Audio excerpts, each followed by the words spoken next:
قربانی ایک عبادت ہے۔ عبادت کا ہمیشہ فلسفہ یہی ہوتا ہے کہ وہ محض اللہ کی رضا کے لیے کی جائے تو قابل قبول ہوتی ہے۔ جس طرح غیروں کو مسلمان کرنا بڑی اہم ذمہ داری ہوتی ہے، اسی طرح مسلمانوں کی تربیت کرنا بھی بہت اہم ڈیوٹی ہوتی ہے۔ قرآن مجید نے لفظ تزکیہ کے ساتھ اس تربیت کو یاد کیا ہے جس تربیت کی روشنی میں مسلمان ایک خوبصورت مسلمان بنتا ہے۔ اسلام کے اندر جتنی بھی عبادات ہیں وہ کسی مخصوص پوجا پاٹ کا نام نہیں ہے، وہ باقاعدہ اپنے پیچھے حکمت رکھتی ہیں، فلسفہ رکھتی ہیں، اور اس کے بہت سارے پنہا اسرار و رموز بھی ہوتے ہیں۔ قربانی حضرت آدم علیہ السلام سے شروع ہے۔ قرآن مجید فرماتا ہے کہ جناب آدم علیہ السلام کے بیٹوں نے قربانیاں دی تھیں، ایک کی قبول ہو گئی تھی اور دوسرے کی قبول نہیں ہوئی۔ ہر امت میں کسی نہ کسی طرح قربانی موجود رہی ہے، اور پھر حضرت ابراہیم علیہ السلام نے تو اس قربانی کو بام عروج عطا فرمایا، عروج دیا ہے قربانی کو۔ تو قربانی ایک عبادت ہے۔ مسلمانوں کے اندر، اسلامی ممالک کے اندر، چونکہ تمام اسلام کی جتنی بھی عبادات ہیں وہ ذوق شوق سے اور اہتمام کے ساتھ ادا کی جاتی ہیں، تو بعض جگہوں پر پھر اس کے اندر وہ خاص کیفیت نظر نہیں آتی جو مسلمانوں کے اندر ہونا چاہیے۔ اللہ تبارک و تعالی صرف اس عمل کو قبول فرماتا ہے جو محض اللہ کی رضا کے لیے کیا جائے، جس میں تھوڑی سی بھی دنیا داری کا شائبہ ہو، اور کہیں کسی مقام پر تھوڑا سا بھی تفاخر موجود ہو، تھوڑا سا بھی دکھلاوا ہو، دکھلاوا نہیں، میں کہہ رہا ہوں تھوڑا سا بھی ہو، تو وہ عمل بارگاہ خداوندی کے قابل نہیں رہتا۔ قرآن مجید فرماتا ہے کہ قل ان صلاتی و نسکی و محیای و مماتی للہ رب العالمین۔ اے محبوب علیہ السلام آپ فرمائیں، یعنی سرکار وہ کہیں گے تو وہ بات امت کے لیے دستور بن جائے گی۔ اے محبوب آپ یہ فرما دیں کہ بے شک میری نماز، میری قربانیاں، میری حیات، میرا دنیا سے جانا للہ رب العالمین، اس رب کے لیے ہے جو دو جہانوں کو پالنے والا ہے، جو تمام عالمین کا پالنے والا ہے، اس کے لیے۔ جب تک یہ فلسفہ پیچھے موجود نہیں رہتا کہ خالص اللہ کی رضا کے لیے۔ اور پھر قرآن مجید نے قربانی کا حکم صرف امت کو نہیں دیا، رسول کریم علیہ السلام بھی قربانی کرتے۔ حضور پر زکوٰۃ فرض نہیں ہے، اس لیے کہ کبھی اتنا مال ہی جمع نہیں ہوا کہ وہ نصاب کو پہنچتا، لیکن قربانیاں تو دو کرتے تھے رسول کریم، دو قربانیاں فرماتے، اور 10 سال حضور مدینہ شریف میں قیام پذیر رہے، ہر سال رسول کریم نے قربانی دی، ہر سال۔ اللہ تعالیٰ نے نبی پاک علیہ السلام کو 7 اولادیں عطا کیں، 3 بیٹے 4 بیٹیاں۔ چاروں بیٹیاں جوان ہوئیں، ان کی اولادیں ہوئیں، اور تینوں بیٹے چھوٹی عمروں میں وصال کر گئے۔ جب سرکار کے تیسرے بیٹے کا وصال ہوا ہے تو دشمن ہی ہوتا ہے،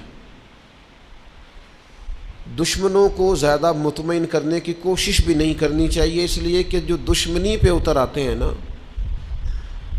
وہ پھر اس طرح کرتے ہیں کہ وہ ہر چیز کے ساتھ اختلاف برائے اختلاف ہی کرتے ہیں۔ وہ بڑے کم دشمن ہوتے ہیں، تو دشمن بھی ہوں پر خاندانی قسم کے ہوں، ہر ایک بات پر اعتراض نہ کریں، شکست کھائے تو شرم سے پانی ہو، دعا کرو کہ دشمن بھی خاندانی ہو۔ لیکن وہ دشمن اس طرح کے تھے کہ ہر بات پر اختلاف، ہر بات پر شدت۔ تو حضور کے بیٹے وصال کر گئے تینوں،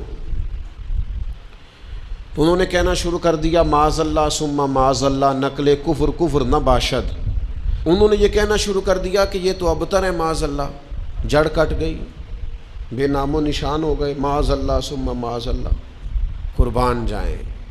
اللہ تعالیٰ نے قرآن مجید کو نازل فرمایا، فرمایا محبوب انا اعطیناک الکوثر، ہم نے تو آپ کو خیر کثیر عطا فرمائی ہے، ہم نے تو خیر کثیر دی ہے آپ۔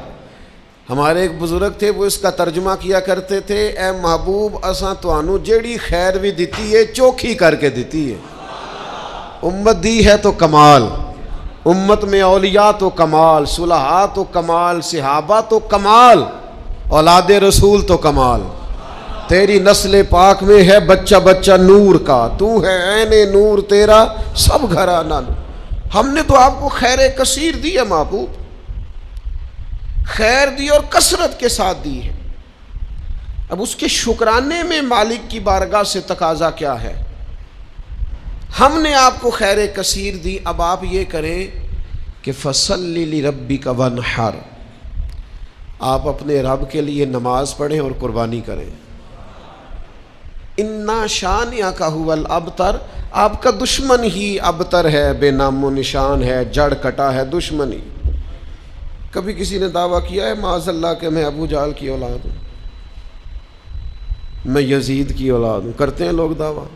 جڑیں کٹ گئیں محبوب کے دشمنوں کی، لیکن رہے گا یوں ہی ان کا چرچا رہے گا، رہے گا یوں ہی ان کا، رہے گا یوں ہی ان کا چرچا رہے گا، پڑے خاک ہو جائیں جل جانے والے، کچھ ہاتھ نہیں آئے گا، ان کا چرچا ہو رہا۔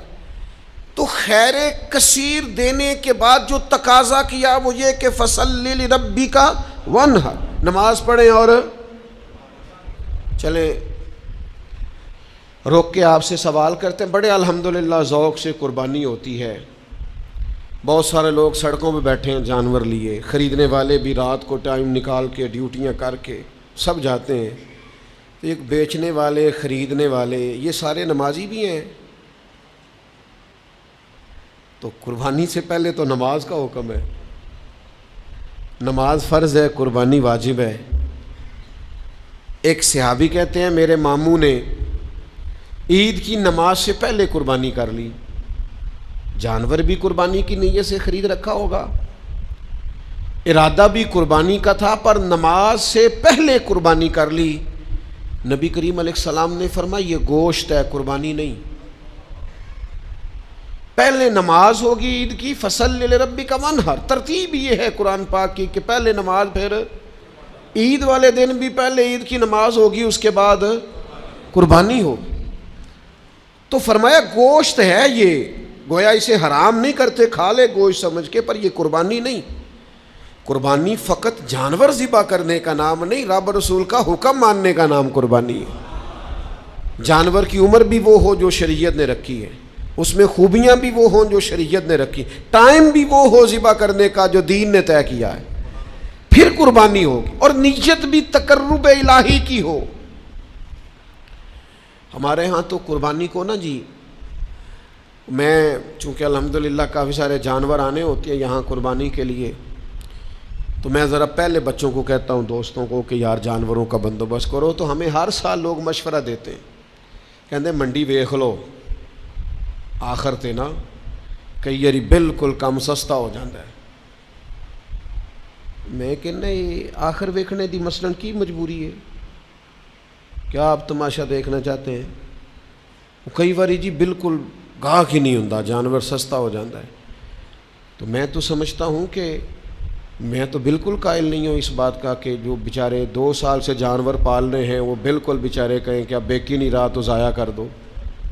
ہم تو نہیں چاہتے کسی مسلمان کا بھی دیوالیہ نکل جائے، اور اگر آپ کا خیال ہے آخر میں سستے ہو بھی جائیں گے تو ہم نے تو جتنے بھی خرچ کیے سارے اللہ کی رضا کے لیے کیے، 4 5 10 ہزار زیادہ چلا گیا تو اپنے لیے تھوڑا کیا ہے، اس کے لیے کیا ہے۔ یہ قرآن پاک نے فلسفہ بیان کیا، اس آیت کو ہر مسلمان کو یاد رکھنا چاہیے۔ رب فرماتا ہے نہ اللہ کی بارگاہ میں ان جانوروں کا گوشت پہنچتا ہے نہ خون پہنچتا ہے، یہ جانور ذبح کرتے وقت تمہارے دلوں میں جو تقویٰ ہوتا ہے وہ تقویٰ رب کی بارگاہ میں پہنچتا ہے۔ صحیح 6 میں حدیث میں لفظ موجود ہیں، حضور نے فرمایا خوش دلی سے قربانی کرو، خوش دلی سے جانور اللہ کی راہ میں پیش کرو، خوش دلی سے۔ تو آپ کیا دیکھنا چاہتے ہیں آخر میں؟ ایک دفعہ ایک دوست مجھے کہنے لگے آپ کو بڑی سعادت ملتی ہے حرم شریف جانے کی، مجھے بتائیں جس وقت وہاں رش ذرا کم ہو نا حرم میں نے تب جانا عمرہ کرنے۔ میں نے اسے کہا اللہ خیر کرے، وہاں کیوں رش کم ہو جی؟ اس کی کیا وجہ ہے؟ 1.25 ارب مسلمان ہیں، وہاں تو ہر وقت رونق لگی رہنی چاہیے۔ روزے دے دوالے نے غلاماں دیاں ٹولیاں، اور ویکھو ایک پیا سن دے کروڑاں دیاں بولیاں، کیوں رش کم ہو جی؟ وہاں تو زیادہ ہونا چاہیے، ہر وقت مسلمان ہو، لب واہ ہیں، آنکھیں بند ہیں، پھیلی ہیں جھولیاں۔ کتنی مزے کی بھیک تیرے پاک در کی ہے، اور پھر کہتے ہیں ماہ مدینہ اپنی تجلی عطا کریں۔ یہ ڈھلتی چاندنی تو پہر 2 پہر کی ہے، حضور مہربانی کریں۔ تو میرے بھائی قربانی کا فلسفہ آپ سمجھیں، فربا جانور، سونا جانور، خوبصورت جانور خوش دلی سے ذبح کریں، اور جو نہیں کر سکتے وہ بھی خوش رہیں، ان کی طرف سے حضور نے کر دیا ہے۔ 2 جانور حضور لاتے تھے، فرمایا ایک میری طرف سے ایک میری امت کی طرف سے۔ سیدہ طیبہ طاہرہ ام المومنین سیدہ عائشہ صدیقہ رضی اللہ تعالی عنہ فرماتی کالا مینڈا حضور لائے، پیر بھی کالے، اس کا چہرہ، اس کا پیٹ بھی، وجود بھی کالا۔ پھر حضور نے مجھے بلایا، میں حاضر ہوئی تو فرمایا عائشہ یہ چھری لو اور اس کو تیز کرو پتھر پر۔ فرماتی ہیں میں نے چھری کو پتھر پر تیز کیا، رسول کریم نے خود دست مبارک سے جانور ذبح کیا، اور حضور فرمانے لگے یا اللہ یہ میری طرف سے بھی قبول فرما، میری اولاد کی طرف سے بھی قبول فرما، اور میری امت کی طرف سے بھی قبول فرما۔ اور بڑے خوش نصیب ہیں وہ جن کی طرف سے رسول کریم نے قربانی فرمائی ہے۔ تو میرے عزیز خوش رہیں، خوش دلی سے کریں، کام تھک کے بھی ہو ہی جاتا ہے، پریشان ہو کے بھی ہو ہی جاتا ہے، لو انہیں بھی ایک خرچہ پہ گیا معاذ اللہ، اس طرح بھی ہو ہی جاتا ہے۔ لیکن اگر بندہ ذرا ذوق سے لے تو لطف لے، ذرا اس کا ذرا مزہ اس کو آئے، تو پھر ذرا طبیعت دوبالا ہو جاتی ہے۔ خوش دلی سے خوبصورت کر کے قربانی کی جائے۔ نبی پاک علیہ الصلوۃ والسلام کو اتنا پیار تھا اس عمل خیر کے ساتھ کہ حضور سیدہ فاطمہ رضی اللہ تعالی عنہ سے فرمانے لگے بیٹا یہاں ذرا میرے قریب نہیں آ جاتی؟ یا رسول اللہ کیا ہوا؟ فرمایا میں تیرا قربانی کا جانور ذبح کرنے لگا۔ سیدہ فرماتی ہے میں قریب آ گئی تو کریم فرمانے لگے فاطمہ جو آدمی قربانی دیتا ہے اس کا خون کا قطرہ بعد میں زمین پہ گرتا ہے، اللہ تعالیٰ ذبح کرنے والے کے گناہ پہلے معاف فرما دیتا ہے، 70 گنا زیادہ اللہ اس کا وزن کر کے قیامت میں اجر عطا کرے گا۔ قربان جاؤں سیدہ پاک کے، کیا پیار ہے حضور کی امت سے۔ عرض کرنے لگی یا رسول اللہ یہ فضیلت صرف اہل بیت کے لیے، یہ ساری امت کے لیے؟ تو حضور خوش ہو گئے، فرمایا نہیں میری ساری امت کے لیے، یہ سب کے لیے فضیلت ہے، یہ سب کو ملے گا اعزاز۔ تو خوش دلی سے قربانی، ذوق سے قربانی۔ چلو نام بھی لے لے دی فوٹو سٹیٹس سے لگے گی تو کچھ نہیں ہونے لگا، کیا خیال ہے آپ کا؟ نام بھی اگر بھینس کے ساتھ اور گائے کے ساتھ فوٹو آئے گی تو کوئی ایسا مسئلہ کہاں؟ قوم ساری الجھ گئی ہے، اللہ جانتا ہے۔ اتنی غیر سنجیدگی ٹھیک نہیں ہوتی، اس طرح پھر انسان خوابوں کی دنیا کا آدمی ہو جاتا ہے، وہ کسی اور دنیا میں زندہ ہوتا ہے۔ حقیقت حال والے لوگ یہ طریقہ اختیار نہیں، یہ غیر سنجیدگی ہے۔ آپ سنجیدہ رہیں، آپ نے قربانی دینی ہے اللہ کی رضا کے لیے، اس میں جس حد تک ہو سکے۔ اور یہ اخلاص ہوتا کیا ہے؟ اخلاص کے بڑے لوگوں نے تشریح کی، پر امام قرطبی کا قول بھا گیا میرے دل کو۔ امام قرطبی فرماتے ہیں اخلاص ایک راز ہے، مخلص ہونا ایک راز ہے، اخلاص ایک راز ہے۔ جناب کس کے درمیان؟ فرماتے ہیں بندے اور اس کے رب کے درمیان۔ یہ بندے اور اس کے مولا کا راز ہے اخلاص، اور اخلاص نہ ہو تو ہلاکت ہی ہلاکت۔ امام محمد غزالی رحمۃ اللہ علیہ فرماتے ہیں سینکڑوں کتابیں دیکھ کر، ہزاروں لاکھوں صفحے کھنگال کر اس نتیجے پہ پہنچا ہوں کہ علم کے بغیر ہلاکت ہے، اور علم ہو اور عمل نہ ہو تو پھر بھی ہلاکت ہے۔ اور فرماتے ہیں علم بھی ہو عمل بھی ہو اخلاص نہ ہو تو پھر تو بالکل ہی ہلاکت ہے، ہلاکت ہی ہلاکت ہے۔ معنی کیا ہے؟ اگر اخلاص نہیں تو ہلاکت ہے، اور اگر اخلاص مل جائے تو پھر خدا کی رحمت ہے، پھر اللہ کا فضل ہے۔ اخلاص کے ساتھ، للہیت کے ساتھ، محض اپنے مالک کی رضا کے لیے اسلامی عبادات میں سے اہم عبادت قربانی ہے۔ ہمارے ہاں نا دو چار چیزیں بڑی قابل توجہ ہیں۔ جب آپ عبادت کرتے ہیں نا تو عبادت وہ نہیں ہوتی جو ہم طے کرتے ہیں، عبادت وہ ہوتی ہے جو اللہ رسول طے کریں گے۔ آپ اپنی مرضی سے کوئی چیز طے کر لیں، یہ نہیں ہو سکتا۔ لیکن نا آپ عمرہ کرنے کے لیے جاتے ہیں، خانہ کعبہ کے گرد گھومنا عبادت ہے، صفا مروہ کے بیچ صرف آپ کچھ نہ پڑھیں، کوئی دعا نہ پڑھیں، آپ طواف کریں خالی، کوئی لفظ بھی ادا نہ کریں، آپ کو اتنا ہی ثواب ملے گا جتنا نفل نماز پڑھنے کا ثواب ملتا ہے۔ یہ عبادت ہے۔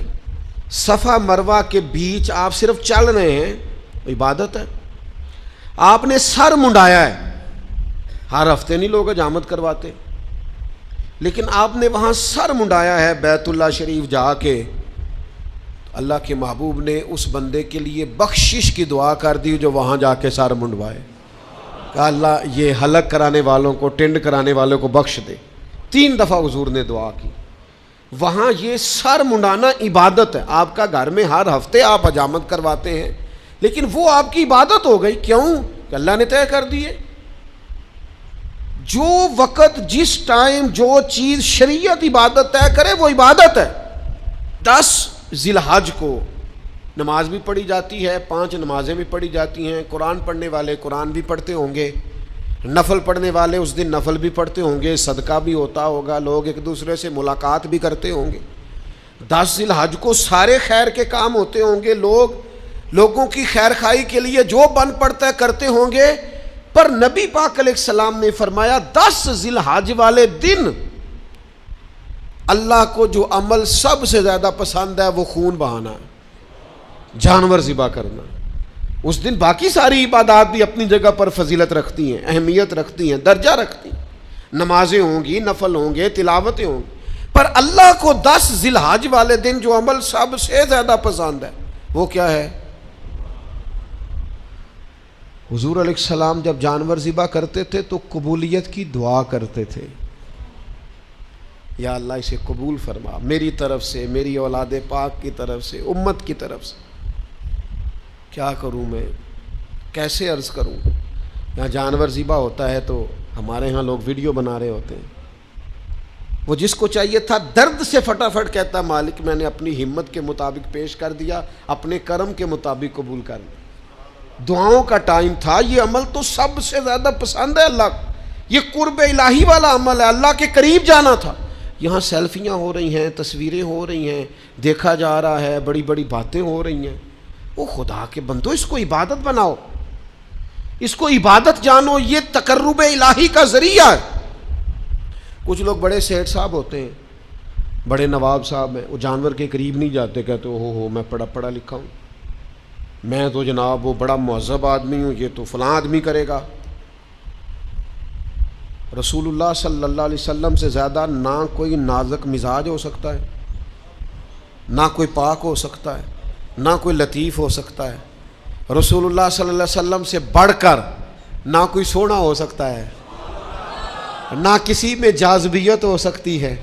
حسن وہی ہے جو میرے محبوب نے کر دیا ہے، خوبصورتی وہی ہے، جدھر حضور گئے ادھر ہی حسن سارے کا سارا سمٹ کر چلا گیا۔ داستان حسن جب پھیلی تو لامحدود تھی، اور جب سمٹی تو بس تیرا نام ہو کر رہ گئی۔ خوبصورتی وہی ہے جو حضور نے کر دیا، لیکن میرے عزیزو نبی کریم نے تو اپنے دستے مبارک سے جانور ذبح کیا۔ اس لیے پتہ نہیں آپ نے کس چیز کا نام، پڑھا لکھا نفیس ہونا، اور جناب وہ جی میرے بچے ڈرتے ہیں، تو بھائی آپ بھی ڈرتے ہوں گے جبھی تو بچے ڈرتے ہیں۔ یہ جی پڑھا لکھا نوجوان قریب نہیں آتا، کیوں نہیں آتا جی؟ کچھ بھی نہیں ہوتا، یہ تو وہ عمل ہے جو عمل خیر ہے، حضور نے کیا ہے۔ بات سنو گے تو خوش ہو جاؤ گے، بخاری میں موجود ہے۔ حج کے موقع پر رسول پاک نے 100 اونٹ منگایا تھا ذبح کرنے کے لیے، 63 اونٹ رسول کریم نے اپنے دستے مبارک سے ذبح فرمائے ہیں۔ یہ اشارہ تھا کہ حضور کی عمر مبارک 63 سال ہوگی۔ 63 اونٹ خود ذبح فرمائے، اور باقی فرمایا علی آپ کے ذمہ لگاتا ہوں، باقی آپ کر دے سارے۔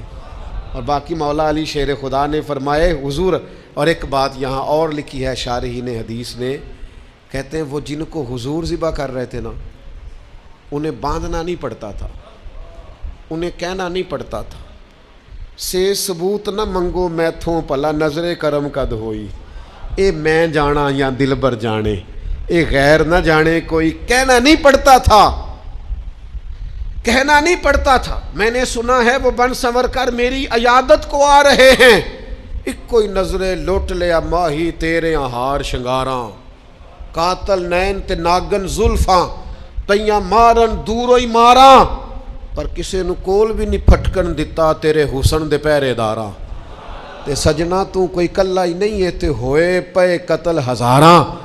حضور جس سونٹ کی طرف اشارہ کرتے نا ذبح کرنے کے لیے، وہ آ کے قدموں میں لیٹ جاتا، وہ قدموں میں لیٹ جاتا، اور محبوب بسم اللہ اللہ اکبر کہہ کے گردن پہ چھری چلا دیتے۔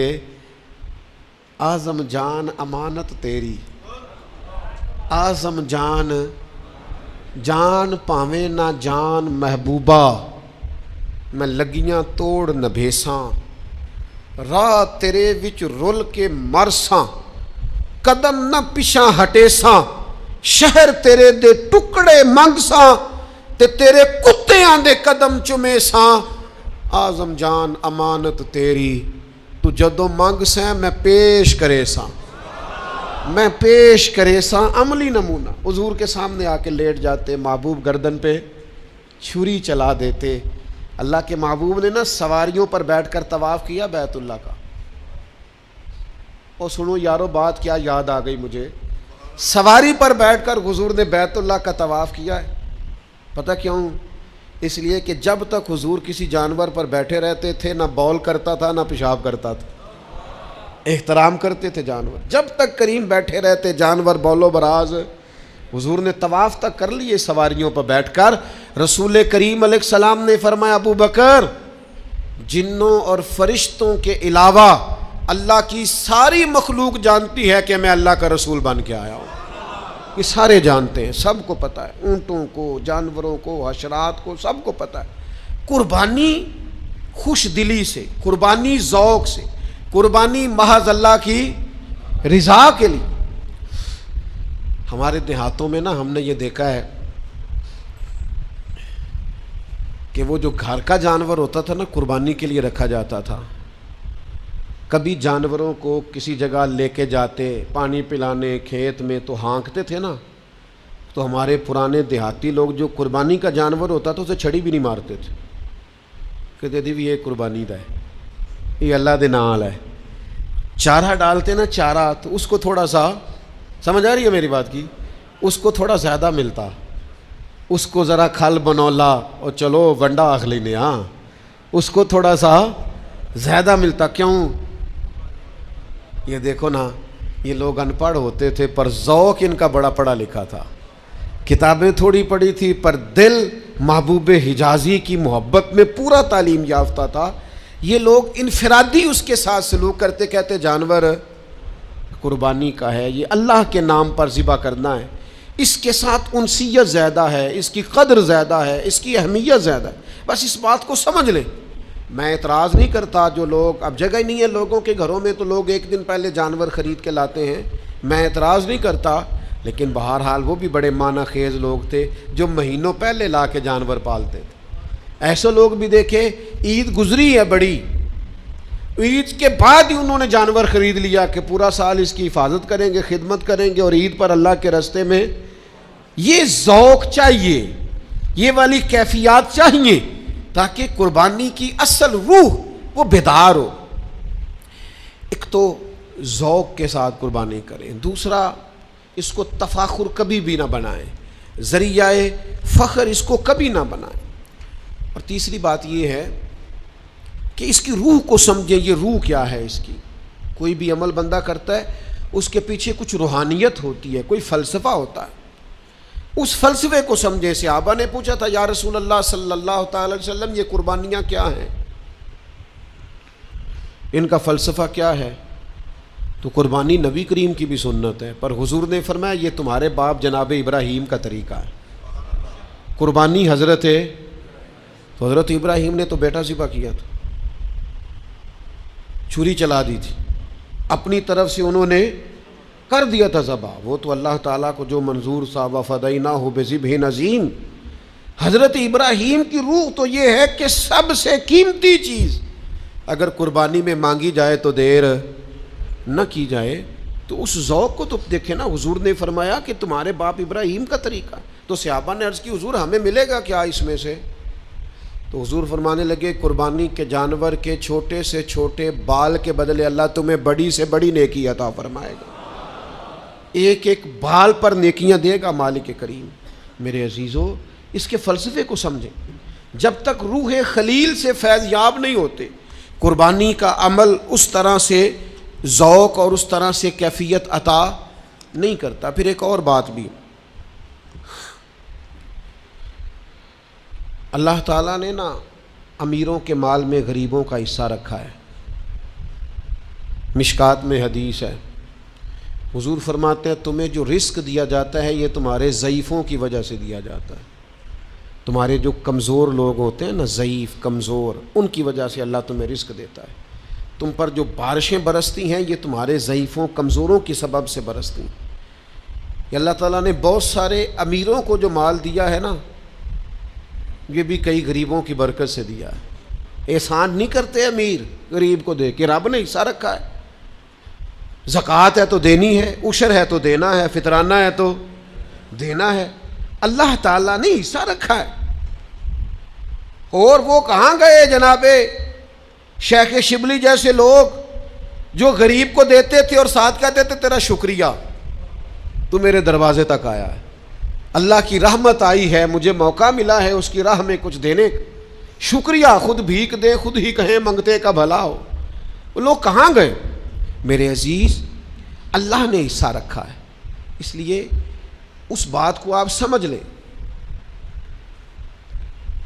زکوٰۃ دیں تو خوش دلی سے دیں، فطرانہ دیں تو خوش دلی سے۔ اتنا سوکھا نہیں ہوتا شاپر لے کے کسی کے دروازے پہ جانا۔ چلیں آپ اس بندے کو سمجھ لیں کہ وہ عادی مجرم ہے، سمجھ لیں، لیکن اس کو دیکھ کے ہی آپ عبرت پکڑ لیں کہ آپ کو جانا نہیں پڑا، کوئی آیا آپ کے دروازے، پھر ہی چلو آپ یہی غور کر لیں کہ کوئی آیا ہے، اللہ نے آپ کو دینے والا بنایا ہے۔ تو غصہ کرنا، چہرے پہ شکن ڈالنا، اجے تے اسی نماز پڑھ کے آئے ہیں تسی آ بھی گئے ہو، یہ کوئی طریقہ ہے؟ تسی تے سون ہی نہیں دیندے بھائی، کیا مطلب یہ لہجے ہیں، کیا انداز ہیں۔ ایک بزرگ ہیں، وہ کہنے لگے کہ 7-8 لاکھ روپیہ ادارے میں سیلری جاتی ہے، مدرسین کی تنخواہیں ہیں، باورچیوں کی، اس کی۔ تو کسی نے ان سے کہا کہ آپ ہمیں اچھا لگے گا اگر آپ دیں، تو وہ کہنے لگے یار میری اوقات نہیں ہے کہ میں لوگوں کو تنخواہیں دوں، اس لیے میں نے کسی کے ذمے لگایا، وہ میری حیثیت نہیں، مجھے شرم آتی ہے کہ یار اب میں بانٹتا پھروں۔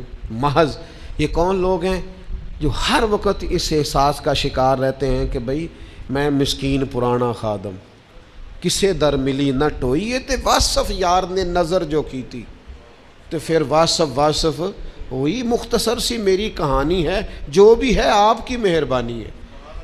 تو بن کے نہ بیٹھ جائیں، اللہ سے ڈریں۔ جب آپ جھڑک کے دے دیتے ہیں تو اس کا ثواب کم پڑتا ہے، اجر میں کمی آتی ہے۔ آپ باطل کرتے ہیں احسان جتلا کر اور تکلیف دے کر اپنے صدقات کو۔ خوش دلی سے جانور ذبح کرنا۔ ایک بات اور آپ سے کرنی ہے، پھر بات سمیٹتا ہوں۔ عید والے دن نماز عید بھی پورے ذوق سے پڑھیں، بھاگ دوڑ نہ کریں کہ جلدی کہاں ہوتی ہے، فٹافٹ کرو، نماز پڑھو اور کپڑے بھی نہیں بدل لیں، اور بھائی انشاءاللہ تعالیٰ قربانی کرنی ہے، انشاءاللہ جلدی ہو جائے گی قربانی، لیکن نماز کا درجہ بہرحال قربانی سے زیادہ ہے، نماز کی اہمیت بہرحال قربانی سے ذوق سے عید کی نماز پڑھیں، خوب سجدے کریں، امت کے لیے دعائیں کریں، اس کے بعد آپ قربان گاہ میں جائیں، جانور ذبح کریں۔ نبی پاک علیہ الصلاۃ والسلام نے تو وہیں پہ جانور ذبح کر دیے تھے، عیدگاہ کے اندر۔ جلدی نہ کریں، عبادت کا ذوق ضرور پیدا کریں۔ کسائی سے بھی کہیں کہ یار تو بھی نماز پڑھ پہلے۔ 3 دن ٹائم دیا اللہ تعالیٰ نے، شریعت نے 3 دن ٹائم دیا ہے قربانی کا۔ کس لیے دیا ہے؟ کہ آپ اطمینان کے ساتھ، سکون کے ساتھ آپ یہ کام کر لیں، کوئی جلد بازی نہ کریں، اور اس ساری عید پر دعا کریں اللہ تعالیٰ فلسطین والوں کے حق میں بھی رحمت والا فیصلہ کرے۔ میں دیکھتا ہوں کہ لوگ روزے رکھتے رہے، عیدیں مناتے رہے، اور وہ بیچارے لاشیں اٹھاتے رہے۔ اب تو ہمیں احساس ہی نہیں رہا، ہم خبروں کے قائل ہیں۔ 4 دن آئی تھیں بس ٹھیک، یہ صبح قیامت بار ہے پوری امت کے سروں پر۔ وہ تکلیف میں ہیں، اور تکلیف بھی وہ جو اذیت ناک اور کربناک ہے۔ اللہ کے حضور دعا کریں اس عید پر، جمعے پر، ہر نماز پر، کہ اللہ تعالیٰ مسلمانوں کو کسی طریقے سے اتحاد عطا کر دے، کسی جگہ یہ جمع ہو جائیں، کوئی ایک ایسا پلیٹ فارم بنائیں، اور یہ واہن سے نکل آئیں، یہ سوچیں کہ بہرحال بستر پر بھی تو ماری جانا ہے نا، تو اگر اس کی راہ میں یہ وقت آ جائے گا تو اس سے زیادہ قیمتی کوئی چیز نہیں ہے۔ تو خدا را کچھ اپنے اندر شعوری زندگی بیدار کریں۔ ان مسلمانوں کے لیے تو اب اس طرح کی طبیعت ہو گئی ہے کہ آوازیں بھی نہیں اٹھتی، اب تو نام ہی کوئی نہیں لیتا، اب تو ذکر ہی کوئی نہیں کرتا۔ دعا یہ ہے کہ اللہ پھر سے اس امت کو عروج اور باکپن عطا فرما، اور پھر سے اللہ تعالیٰ امت کے وقار میں اسی طرح سے بلندیاں فرما۔